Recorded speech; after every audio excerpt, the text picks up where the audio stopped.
बिस्मिल्लाहिर्रहमानिर्रहीम। अस्सलाम वालेकुम। मेरा नाम ज़ैनब ख़ान है और आप देख रहे हैं मेरा YouTube channel visa talk. Friends, बगैर किसी ट्रैवल एजेंट के, बगैर किसी को लाखों रुपए दिए आप स्पेन का टूरिस्ट वीज़ा किस तरह से हासिल कर सकते हैं, उसके लिए क्या डॉक्यूमेंट्स रिक्वायर्ड होंगे और आपकी क्या प्रोसेसिंग होगी, ये हम आज की वीडियो में डिस्कस करेंगे। स्पेन का टूरिस्ट वीज़ा अप्लाई करने के लिए सबसे पहला स्टेप ये होगा कि आप एम्बेसी की अपॉइंटमेंट ले लेंगे। वो इस वजह से क्योंकि जो शेंजन कंट्रीज़ हैं, यूरोपियन कंट्रीज़ हैं, उनकी अपॉइंटमेंट मिलना एक बहुत बड़ा इशू होता है। बहुत मुश्किल से अपॉइंटमेंट मिलती है और इसमें एजेंट्स इन्वॉल्व हैं जो कि एक भारी रकम लेके अपॉइंटमेंट्स देते हैं। तो आपने इसलिए, क्योंकि अपना आप जो भी टूर प्लान बनाएंगे फिर आप उस डेट्स के अकॉर्डिंग बनाएंगे जो कि आपको अवेलेबल होंगी और आप अपॉइंटमेंट बुक करवाएंगे। अदरवाइज़ ये होगा कि अगर आपने पहले आइटनरी और सारी चीज़ें डिटेल अपनी फॉर्म वगैरह में मेंशन कर देंगे, लेकिन अगर आपको अपॉइंटमेंट नहीं मिलती तो आपको वो सारी चीज़ें चेंज करनी पड़ेंगी। तो इसलिए बेहतर होता है कि आप अपनी अपॉइंटमेंट की स्लॉट्स को चेक करते रहें, जैसे ही आपको अवेलेबल हो आप अपॉइंटमेंट बुक करवा लें। अपॉइंटमेंट लेने के बाद आपने ये वाले रिक्वायर्ड डॉक्यूमेंट्स जो हैं वो रेडी कर लेने हैं। उसमें सबसे पहले आपका एप्लीकेशन फॉर्म आ जाता है जो कि आपने फिल करके उसको साइन करके उसका प्रिंट लेना होता है, और आपका 6 मंथ्स के लिए वैलिड पासपोर्ट होना चाहिए। आपकी फ़ोटोग्राफ्स होनी चाहिए, 2 आपकी रीसेंट हों, और इसके अलावा आपकी ट्रैवल आइटनरी यानी कि आपका day to day travel plan हो कि आप किस दिन में किस जगह ठहरेंगे और कौन सी साइट सीइंग प्लेस देखेंगे। ये ट्रैवल आइटनरी की एक फुल डिटेल की वीडियो मैंने ऑलरेडी शेयर की हुई है, उसका लिंक मैं आपको डिस्क्रिप्शन बॉक्स में दे दूँगी, आप वहाँ से जाके चेक कर सकते हैं। सारी चीज़ें जो कि इनकी रिक्वायर्ड डॉक्यूमेंट्स हैं उनके बारे में मैंने ऑलरेडी वीडियोस बनाई हुई हैं। कवर लेटर है, आइटनरी है। अगर आप उनको अच्छे तरीके से देख के समझ लेते हैं तो आप ये सारी चीज़ें ख़ुद बना के बगैर किसी एजेंट के इजीली आप शेंजन वीज़ा ख़ुद से अप्लाई कर सकते हैं। तो आपने आइटनरी के बाद आपकी ज़रूरत होगी ट्रैवल इंश्योरेंस की। आपकी ट्रैवल इंश्योरेंस जो है वो आपके सारा जितना वो इंटायर आपका होगा टूरिज़्म टूर उसको वो कवर करी हो, जो कि 30,000 यूरो होनी चाहिए मिनिमम उसकी कवरेज। और इसके अलावा आपका प्रूफ ऑफ अकोमोडेशन, आपने कंफर्म होटल बुकिंग करवानी है। आपने जहाँ जहाँ ठहरना है वहाँ के होटल बुक करवाएंगे और वो पेड होने चाहिए, यानी कि कंफर्म्ड बुकिंग होनी चाहिए। अगर आपको कोई वहाँ से इनवाइट कर रहा है तो फिर आपने उनकी डिटेल जो स्पॉन्सर के डॉक्यूमेंट्स होते हैं, यानी कि उनके कोई रेंटल एग्रीमेंट वगैरह है कि आपने उनके घर अगर ठहरना है तो फिर आप उनकी सारी डिटेल्स और चीज़ें मंगवाएंगे।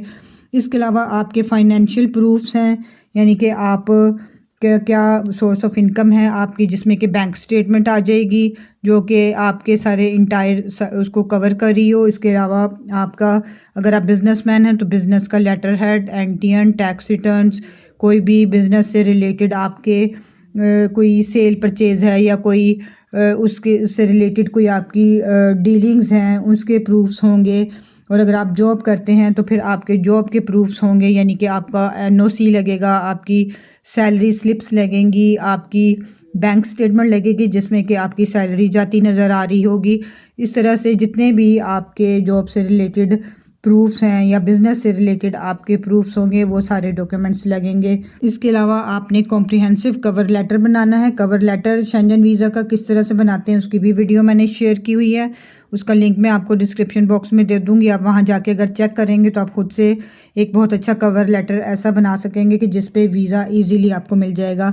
इसके अलावा मेन चीज़ जो बहुत इंपॉर्टेंट होती है वो आपकी सोशल टाइज़, यानी कि आपकी फ़ैमिली की जो यहाँ पे बैकग्राउंड है, फैमिली की टाइज़ हैं वो लगानी है, जिसमें कि आपके एफआरसी आ जाती है कि आपकी फ़ैमिली कितने फैमिली मेम्बर हैं। अगर आप मैरिड हैं तो उसमें आपकी बीवी, आपके बच्चे, वो आपकी फ़ैमिली सारी शो हो रही होगी, जो कि नादरा से आप एफआरसी ले सकते हैं।